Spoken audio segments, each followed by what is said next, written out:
O presidente Jair Bolsonaro será julgado pelo Tribunal Permanente dos Povos por crimes contra a humanidade e violações cometidas por seu governo durante a pandemia de Covid-19. O julgamento vai acontecer entre os dias 24 e 25 de maio, essa próxima semana, e analisará os danos causados à população negra, povos indígenas e profissionais da saúde. Para entender e analisar o impacto desse julgamento, que será realizado pelo Tribunal Permanente dos Povos, nós conversamos agora com Laura Greenhalgh, que é jornalista e diretora executiva da Comissão Arnes. Boa noite, Laura Greenhalgh. Seja muito bem-vinda. Prazer falar contigo. Boa noite, é sempre um prazer e uma honra estar aqui com vocês. Prazer é todo nosso, viu, Laura? Nosso. E a gente vai começar falando exatamente, Laura, desse julgamento aqui, a qual Jair Bolsonaro vai ser submetido pelo Tribunal Permanente dos Povos. Esse julgamento que ocorre aqui em São Paulo e fora do Brasil, né, em Roma, eu queria que você trouxesse pra gente como é que vai ser esse julgamento e as expectativas ao longo da próxima semana, entre os dias 24 e 25. Obrigada, Cosmo. Esse processo começa no ano passado, né?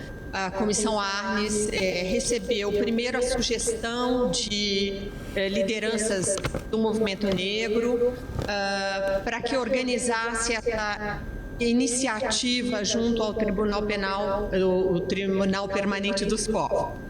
Nós já tínhamos feito ingressos no Tribunal Penal Internacional e acolhemos essa sugestão das lideranças e fomos, então, propor a nossa ata acusatória, vamos dizer assim, junto com entidades do movimento negro e entidades do movimento dos indígenas, e mais os profissionais da saúde. Então, nós fizemos essa construção dessa ata, fomos aceitos no Tribunal Permanente dos Povos e assim começa tudo. Como vocês sabem, no meio dessa pandemia, tudo foi transformado em reunião virtual, online, né? As sessões do Tribunal Permanente dos Povos têm sido virtuais, mas nós achamos que seria possível fazer um evento híbrido. Então, nesta terça-feira e na quarta-feira, né, terça e quarta da semana que vem, o tribunal será instalado a partir de Roma, né, a partir da Secretaria do Tribunal Permanente dos Povos e presidente do júri. Será instalada essa sessão de número 50 do tribunal e nós faremos, então, uma parte presencial aqui em São Paulo, no Salão Nobre da Faculdade de Direito da USP, né, no Largo de São Francisco, e ali nós teremos a possibilidade de trabalhar com o público, diante do público, né? A entrada é aberta ao público. Vamos trabalhar de que maneira? Nós estaremos ali com as testemunhas que vão falar ao júri, que vai entrar por um telão e vai ficar o tempo todo ali acompanhando dos seus países, né, coordenados por Roma, mas vão acompanhar então o trabalho. E os advogados vão, então, fazer a síntese da ata acusatória, que tem quase 80 páginas, né? Não dá para ler as 80 páginas, mas nós teremos 3 advogados que vão sustentar a acusação que nós apresentamos ao tribunal. Uhum.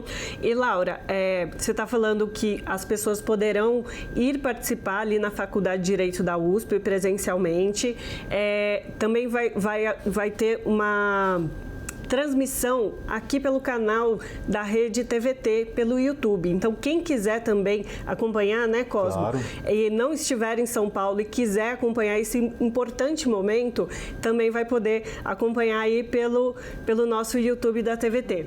Laura, o que eu queria te perguntar é o seguinte: esse tribunal, na verdade, ele não tem uma ação condenatória jurídica de fato. Ele tem um aspecto mais da denúncia, da abordagem sobre o tema. Me fala da importância desse processo para a gente entender como foi essa ação criminosa contra esses povos, tanto a população negra quanto os povos indígenas, e os profissionais de saúde que a gente bem acompanhou sofreram bastante durante e sofrem ainda, né? Porque a pandemia ainda não acabou nesse processo da pandemia aqui no Brasil. Então, Ana Paula, eu vou fazer um rápido retrospecto, né? Porque o Tribunal Permanente dos Povos, ele é herdeiro do Tribunal Russell, né? Que ficou célebre nos anos 60 por ter sido aquele tribunal que denunciou os crimes e violações cometidos pelos Estados Unidos na Guerra do Vietnã. Foi um tribunal, Bertrand Russell já tinha uma certa idade, mas tinha lá, né, filósofo, matemático, todos nós sabemos, né, uma figura realmente ímpar, né, Russell, mas também nesse tribunal tinha Sartre, Simone de Beauvoir e outros tantos intelectuais de proa da época, né? Então, ali se fez um julgamento de opinião, um julgamento de consciência de todas aquelas atrocidades. Nos anos 70, esse tribunal Russell, na verdade, ele dá origem ao Tribunal Permanente dos Povos, no final dos anos 70. E aí o foco passa a ser as violações e abusos cometidos contra povos, contra agrupamentos humanos, não é? E é por isso que nós, então, estruturamos a nossa acusação para mostrar exatamente o que foi feito nesses 2 anos de pandemia em relação aos povos indígenas que já estavam sendo muito ameaçados, mas que a situação que eles estão enfrentando, inclusive nessas últimas semanas, é uma situação absolutamente condenável, né? Quer dizer, eles continuam sendo absolutamente invadidos, né? Quase existe uma autorização, um convite à invasão destes povos em suas terras, a exploração predatória dos recursos naturais em suas terras, a violência, né? A violência no campo no Brasil está crescendo enormemente. Então, na verdade, nós chegamos com muita angústia a fazer essa ata acusatória e, de outro lado, a gente vendo as operações militares, policiais em cima das comunidades negras, vamos dizer assim, comunidades com a prevalência da população negra, né? Tivemos várias chacinas, a maior delas a chacina de Jacarezinho, no Rio de Janeiro, que foi uma coisa horrível, né? Então, nós vamos juntando esse mundo que se passou, quase esse pesadelo que esse país atravessou nos últimos anos, e levamos ao tribunal, levamos a um corpo de juízes de alta qualidade, alta respeitabilidade, para que olhem isso. Ninguém, não vai ter condenação. Não é esse o propósito. O propósito é que haja um momento de reflexão, um momento de dar voz às vítimas desses processos e dar voz e visibilidade internacional ao que se passou, porque hoje não adianta só nós denunciarmos aqui no Brasil, não. Nós precisamos falar para o mundo o que está se passando aqui nesse país. Laura, você tocou num ponto muito importante, né? Quando você fala, e a Ana Rosa muito bem comentou, que juridicamente esse tribunal não vai julgar, mas moralmente e do ponto de vista do que está acontecendo para ser divulgado para o mundo, repercute muito. Porque você bem lembrou, desses 2 anos de pandemia, a coisa não ficou só concentrada exatamente nas populações negras, indígenas, quilombolas, os profissionais de saúde.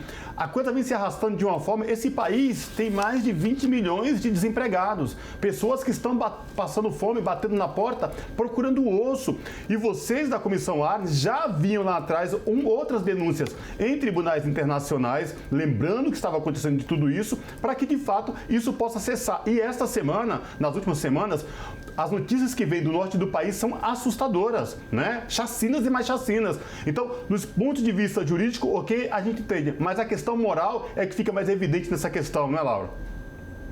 Exatamente. Eu acho assim, em todas essas décadas de primeiro Tribunal Russell e depois Tribunal Permanente dos Povos, esse tribunal que age sobre o plano moral, o plano ético, o plano da consciência, ele acaba tendo muita influência, Cosmo. Ele vai influenciar as discussões que se tem no âmbito da ONU, não é? Na discussão de acordos, de pactos, o Tribunal Permanente contribui muito para isso.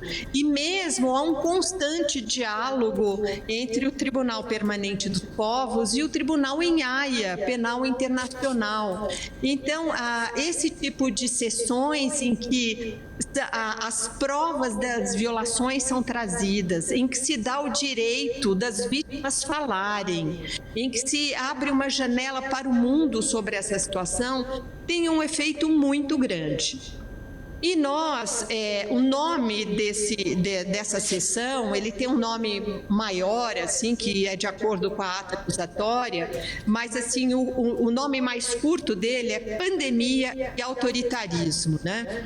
Faz parte da tese da nossa acusação que o que se passou no Brasil não se passou ao acaso.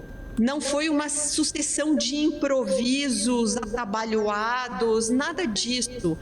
Este governo agiu com método, agiu com propósito. E nós sabemos aonde o personagem principal disso, que é o presidente da República, ele quer chegar. Né?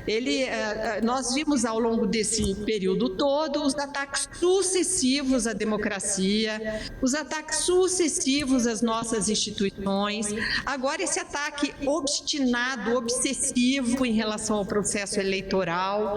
Nós temos visto esse convite a que a população se arme, né? Nós estamos vendo isso, quer dizer, o Brasil está virando uma terra violenta, uma terra de confronto, e é isso tudo que está dentro deste quadro, que a pandemia ela tá dentro desse quadro maior, e é isso que nós vamos mostrar, que a nossa tese, que os advogados vão mostrar, e que mais do que os advogados, as testemunhas vão dizer, vão relatar, né? Sim, o protagonismo vai ser das entidades que fazem parte da organização, né? A Coalizão Negra por Direitos, a PIB e a Internacional de Serviço Público, que são os representantes dessas comunidades que foram afetadas, que estão entrando aí nesse processo desse tribunal, né? A gente sabe que, na verdade, todos nós fomos afetados, mas mais gravemente foram afetadas essas populações, como você bem disse, Laura. A população negra, que é mais empobrecida no nosso país, que estão nos rincões, nas favelas, sem acesso a nenhuma estrutura, e população indígena, fora os profissionais de saúde, né? Então, só para lembrar, mais uma vez, a transmissão vai ser feita também pelo canal do YouTube aqui da Rede TVT. Então, quem quiser acompanhar ao vivo, a transmissão desse tribunal vai acontecer no dia 24 e no dia 25 pelo nosso canal do YouTube.